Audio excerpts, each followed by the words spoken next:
Welcome to the Anatomy and Physiology video on proteins. So in this video, we're going to discuss the basic function of enzymes. We're going to mention some proteins called fibrous proteins, but we're not going to go into a lot of detail about those. What I'm going to do in this video is I'm going to try to give you a general understanding of what an enzyme is and common nomenclature that we use to describe the reaction of an enzyme and some of the intuition behind enzymes. Okay, so before we really get into that, I want to first specify that if you're watching this video, in lecture what you're going to do is you're going to talk about the primary structure of the protein. You'll talk about the secondary structures it can adopt. You'll talk about tertiary structure and quaternary structure.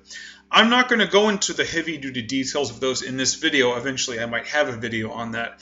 But here, I just want to kind of give you the general understanding of proteins. Okay, so basically what a protein is it's a polymer. Okay, so proteins are essentially polymers. And if you have a polymer of any kind, polymers are made up of individual monomers. Okay, so this is comprised by molecules known as monomers. Now, if you break those two words down into their roots, okay, you essentially have a prefix poly, which means many, and you have this prefix here on monomers, mono, which means one. Okay, so mono means one, poly means many. And all this is simply saying is that if I have a bunch of monomers and I sort of string them together, I can make a polymer.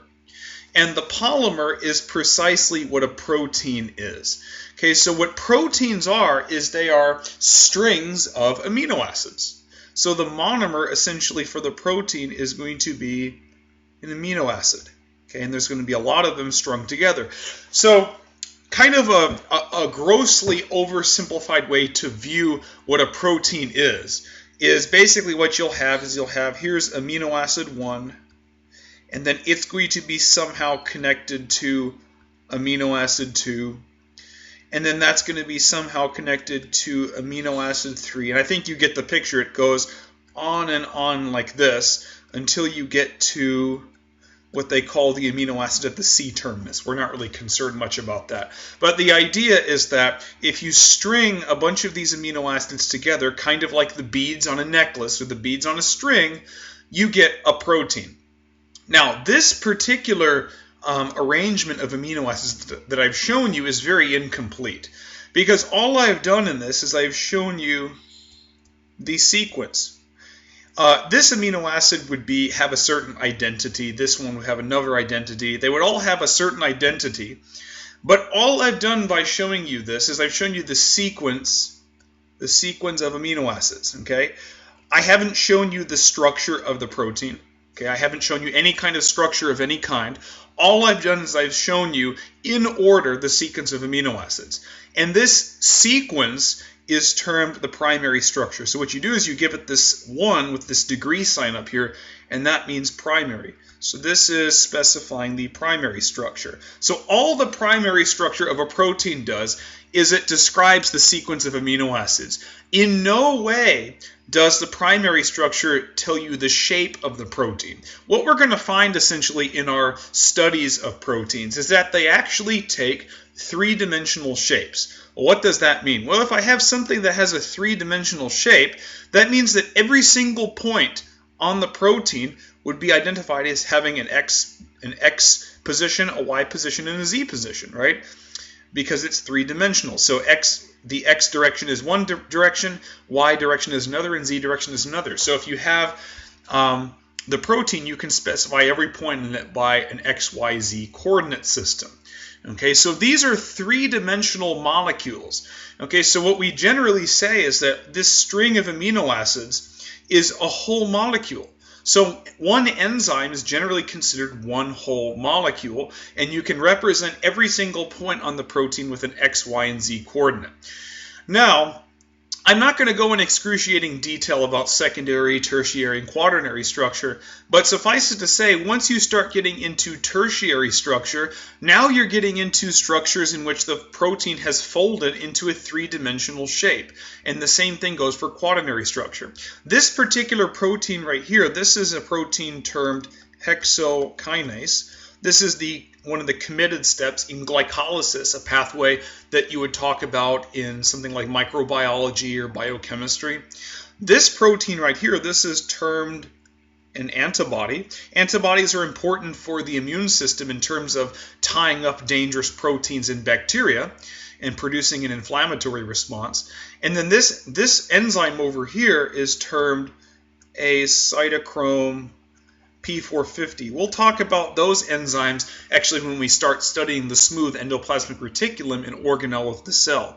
So all of these molecules represent proteins, and actually what you can do is you can have different ways of representing the protein in three-dimensional space. And no, I don't require you to know this, but it's just worth mentioning. This antibody, it's basically showing all the positions of different parts of the molecule in 3D space. It just shows you where everything is from a three-dimensional point of view. And this particular type of model is called a space-fill model. So basically it tells you the position of everything in space.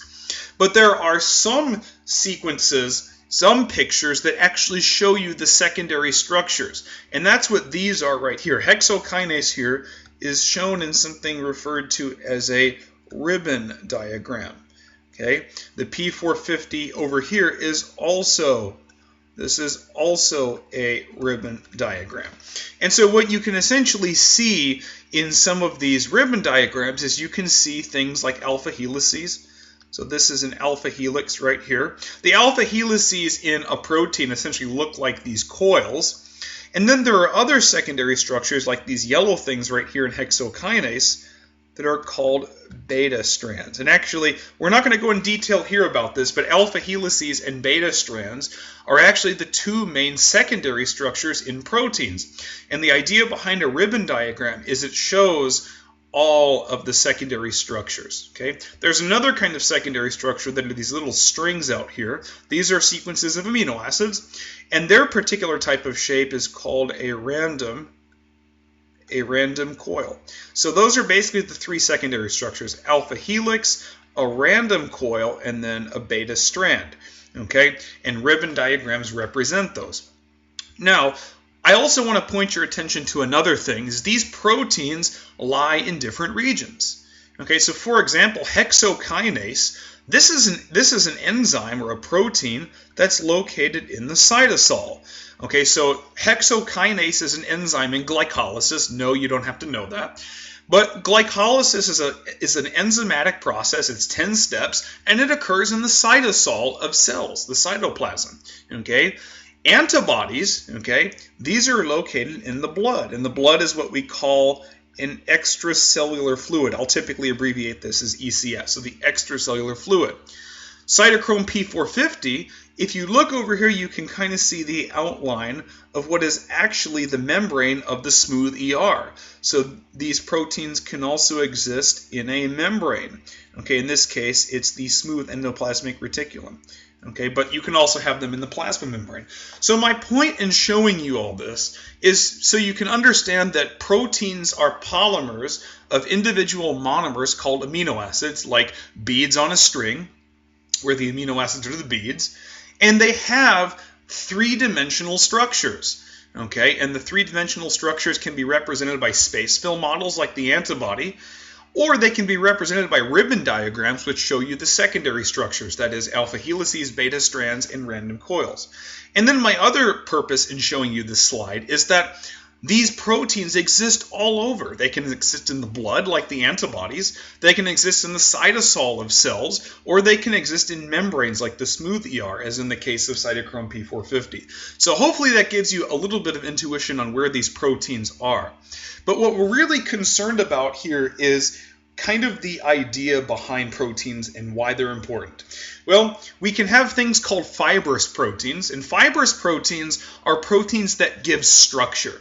Okay, so sometimes it's not simply enough to carry out an enzymatic reaction. You have to have proteins that provide structure. For example, the structure that gives strength to your skin and that gives strength to your bones, all of that is provided by a structural protein called collagen. And we'll actually look at the synthesis of collagen when we study tissues. There's another protein called elastin, which is also a fibrous protein. This also gives structure, but it gives some stretching ability to your skin. Okay, so elastin is also a protein that exists there. So the idea behind fibrous proteins is they give structure and different properties of structure to whatever tissue that they're in.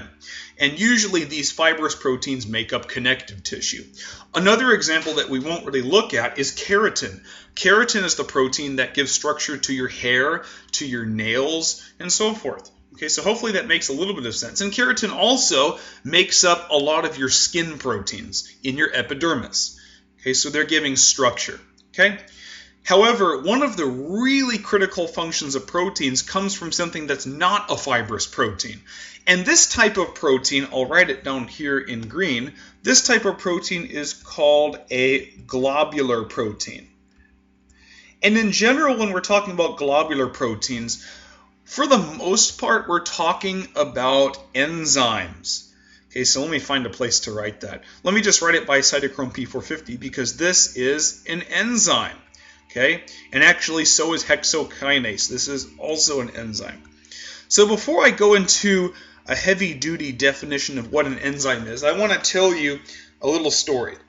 So I've gone to the University of Texas at Tyler for my whole college career. Okay, and just like every chemistry major and every biology major, I had to take a class called organic chemistry. Okay, and there was one lab that we did in organic chemistry lab in which we had to do this one reaction called a Grignard reaction. And what a Grignard reaction essentially is where you form a carbon-carbon bond. Okay? So this Grignard reaction, you get your reagents and you put them in the equipment and you run the reaction. But here's the thing. You got to take this really long break during the lab. That's a pretty common thing in organic lab, honestly, is you take all these breaks. And the idea behind that, the reason I tell you that, is that the reason you get to take these breaks is because these reactions in the lab are slow. Okay, they're extremely slow. Okay, in fact, if your cells had to do reactions at that rate, there's no way life would be possible. Okay, so my point in saying this is that there's a predicament, and the predicament is that you have all these reactions that are necessary, but without enzymes, they are just astronomically too slow to carry out life. So the way that your cells get around these slow kinetics of reactions is they make something referred to as an enzyme. And enzymes, what they essentially do is they drastically speed up chemical reactions. Okay, so that is the big key I want you to understand. Okay, without enzymes, if you were to take a reaction uncatalyzed, okay, these reactions would be far too slow to carry out life. The way your cells get around that is they make enzymes that do a specific reaction. There are many, many thousands of different enzymes, and they all do specific reactions. And they do it so fast and so effortlessly. These enzymes are basically perfection. Okay, they do these reactions perfectly, and they do it far faster than you would get in something like an organic chemistry lab. Okay, so basically enzymes are really the perfect things. Humans are the imperfect things. We can't do these reactions in a lab very easily, and we get all sorts of side products and things we don't want. But enzymes do very specific reactions. They get the desired products, and they do it effortlessly, and they speed up the reactions so that these things occur, what I've said is effortlessly.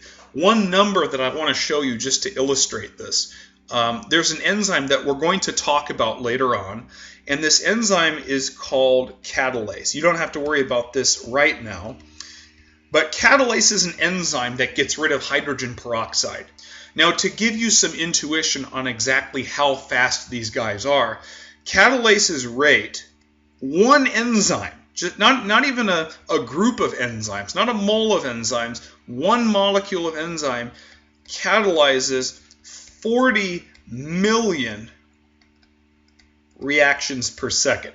I don't know about you, but that is almost unfathomable. that one molecule, which is the enzyme, can catalyze 40 million reactions per second. And you can certainly look that number up in a biochemistry textbook. Generally, they include catalase because it is so impressive. So these reactions are so ridiculously fast that you can just catalyze an unfathomable amount of reactions per unit time. So hopefully that gives you a little bit of appreciation of these. Okay. Now, what we're going to be focusing on in the next few lectures after this is really how you make these proteins. Okay, and how you make these proteins is the process of gene expression. Okay, the process of gene expression is as follows. Basically, what we're going to do, to give you some heads up, is we're going to start with DNA inside something called the nucleus. So the nucleus of the cell, let me find my mouse, the nucleus of the cell, this is where all the DNA is stored. This is where all the DNA is stored. And what we're essentially going to do is we're going to take that DNA, the genetic information in your nucleus, and we're essentially going to use it. We're going to use it to make proteins. And the next few lectures are going to be focused on how exactly do we do that. Okay? And it turns out that we're going to have to do several processes. And actually what we're going to focus on in this week's lecture, week 1, is we're going to focus on the process of transcription. And I'll mention this in much more detail later on, but suffice to say for now, what transcription essentially is it's the process of taking the DNA in the nucleus and synthesizing mRNA, tRNA, ribosomal RNA, and some other types of RNA. Okay, that's the basic idea of transcription. We're taking the DNA in the nucleus and using it to make RNA. And the RNA, as we'll find later, is actually used to make the protein. But the idea is that there are two main processes that occur in the nucleus of our cells. These processes are transcription, and then once we make the mRNA, the RNA will get processed in a process that's generally just called RNA processing. Okay? So that's the goal for the next few lectures, is we're going to look at how you biosynthesize these proteins. Okay. So this is just to give you a little bit of more intuition behind the proteins. Basically what I mentioned in the last slide is that proteins are polymers.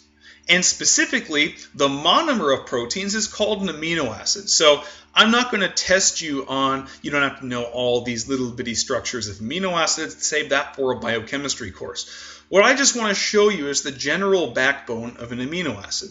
So this right here, this is a good example of the backbone of an amino acid. I do want you to be aware of the functional groups that are present. For example, this part of the amino acid right here, this has a special name. It's called the carboxylate. This is called the carboxylate of the amino acid.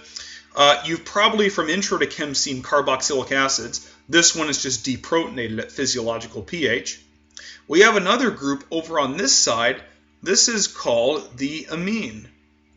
And notice that the amine has a positive charge at physiological pH. It's protonated. What else do we have? Well, all these carbons in the center, they all have a hydrogen. And then what I want you to notice is over here, let me do this in black, you have this R group. Okay? And the R group is variable. Okay, the R group is variable, and actually all of these things, the carboxylate, the hydrogen, the amine, all of these things that are attached to this carbon in the center, those exist on every one of the amino acids that you find in proteins. But this R group is variable. So actually, because all this other stuff is the same and only the R group is variable, the R group actually determines the identity of the amino acid. Let me give you an example. So let me draw a hypothetical amino acid. Okay, so I have my carbon in the center right here. I have my hydrogen carboxylate, and I have my amine.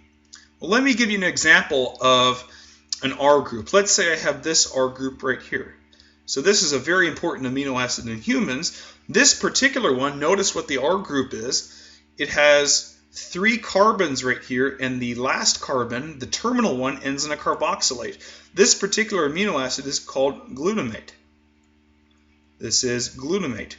What I can do essentially is I can basically keep everything up here the same, So the alpha carbon stays the same. I still have the hydrogen, the carboxylate, the amine, but I can change the R group. So what I can do instead is I can do something like this. I can make this molecule right here. This molecule, notice what its R group is. Oops, that got erased. This molecule's R group is instead this carbon and then a benzene ring. And this particular amino acid is called phenylalanine. So hopefully you see that the stuff up here that I'm going to circle in green, this stuff up here is not changing. In general, all the amino acids have this basic structure, but this R group down here is what changes. And the R group essentially determines the identity of the amino acid. And so you have many, many, many of these amino acids strung together, and that string of amino acids will make a protein. And proteins will fold in certain ways to give tertiary structure and quaternary structure, things that you can assign X, Y, and Z coordinates to. You'll be able to see them in three-dimensional space. But the idea is just that you string a bunch of these together, and notice what happens when you put these together is you get an amide bond. So I don't require you to know that for this class, but it is something you probably need to know for lecture, that when you string two amino acids together, you get this amide bond. And in the context of proteins, this gets a very special name. This particular amide, when it's in proteins, is called a peptide bond. And it simply comes from the fact that you're joining a carboxylate to the amine of another amino acid. And by the way, this process effectively is catalyzed by a ribosome. We'll talk about ribosomes in week 2. Suffice it to say, what ribosomes do is ribosomes biosynthesize the protein. And this topic occurs in the cytosol by a ribosome either free in the cytosol or attached to the rough endoplasmic reticulum. Don't worry about that right now, we'll get there. But I just want you to understand that the process of making a protein is catalyzed by the ribosome. In fact, we mentioned we mentioned enzymes on this slide, right? We mentioned that hexokinase over here, this protein right here is an enzyme. We mentioned that this enzyme, cytochrome P450, this is also an enzyme. If we go to this slide right here, the ribosome is also an enzyme, okay? This is also an enzyme, and we'll talk about that in week 2. But just understand the ribosome makes proteins, okay? Now, I sort of already mentioned this already, and I just want to do a very quick recap, is that whenever you have proteins that fold, which will eventually happen, you go from primary structure to being a three-dimensional structure for the protein. So for instance, you could assign X, Y, Z coordinates to every point on this protein, okay? And actually what you can do with certain modeling programs is you can actually look at the protein in three-dimensional space. I'll probably show you that when we do the lecture, okay? But hopefully what you see is the three-dimensional structure of the protein, and hopefully you see that some of these proteins, like this one right here, can actually be embedded in the membrane of cells, whether it be the plasma membrane, or in this case, this is the smooth endoplasmic reticulum membrane. That's where you find most cytochrome P450 enzymes. Okay, so hopefully you understand that when I specify the primary structure of the amino acid, all I'm doing is I'm specifying the sequences of amino acids. I'm not telling you anything about the structure of the protein. But if I start talking about secondary structures, that's when I get into these guys, the alpha helix, the beta strands, and the random coils. Those are secondary structures, and the sum total of all the secondary structures, when you put them all together and you fold the protein, that's called tertiary structure. And if multiple tertiary structures come together, you get quaternary structure. Okay? So hopefully that makes sense. Now, like I mentioned earlier, if I have a reaction that is present without an enzyme, meaning uncatalyzed, these reactions are very, very, very slow.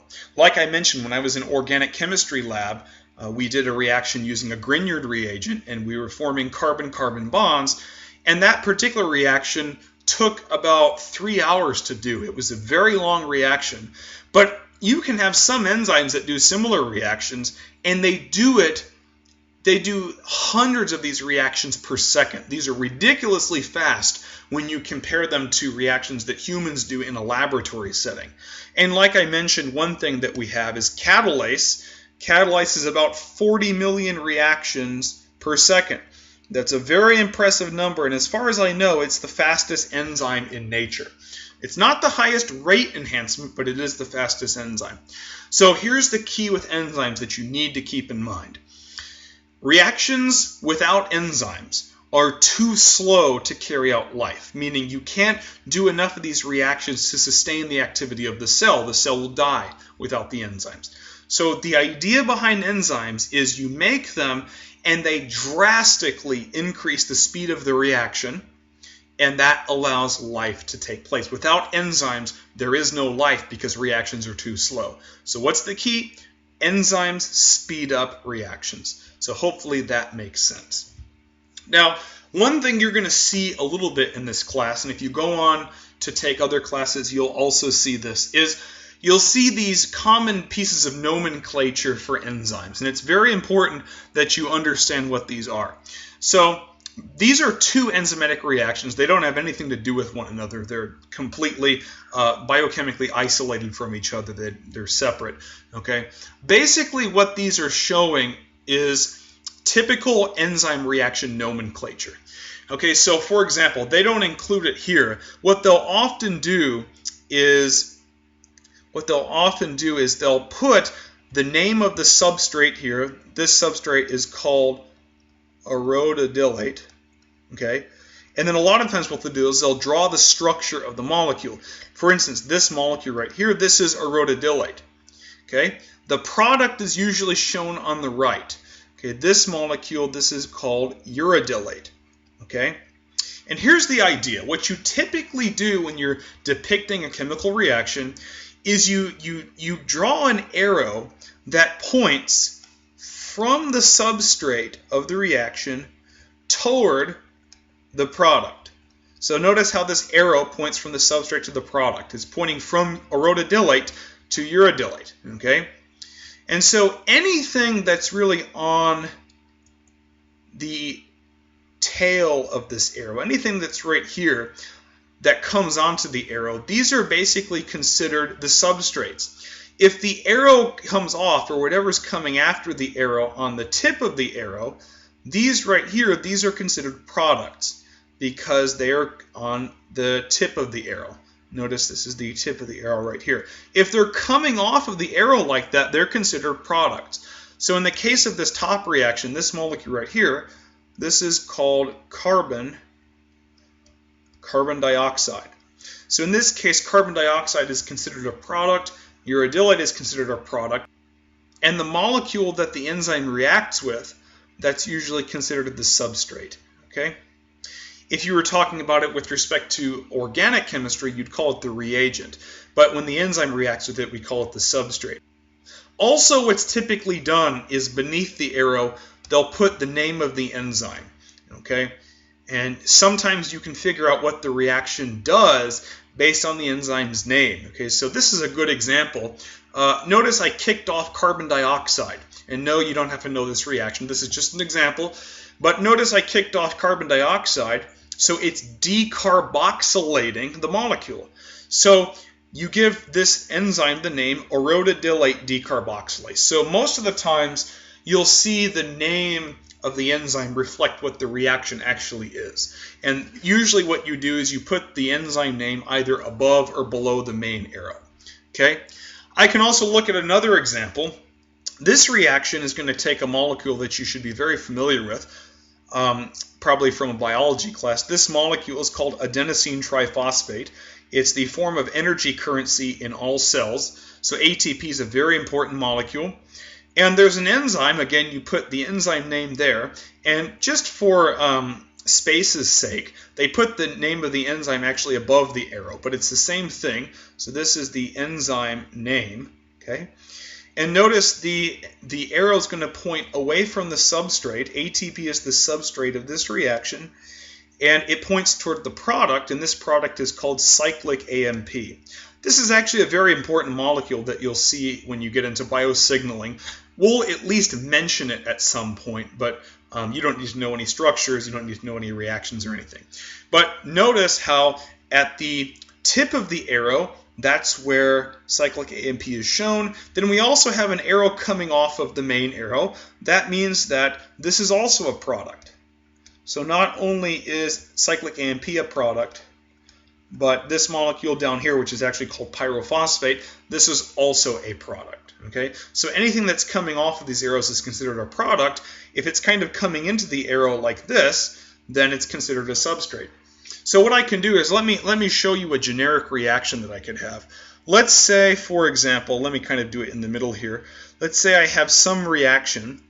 I'll call this enzyme 1. So this is some reaction, and I have a substrate A. I know it's the substrate because it's starting at the beginning of the arrow, at the tail, and then it's going to go to product D. So D is the main product of this reaction. Usually the main product is shown at the tip of the main arrow of the reaction.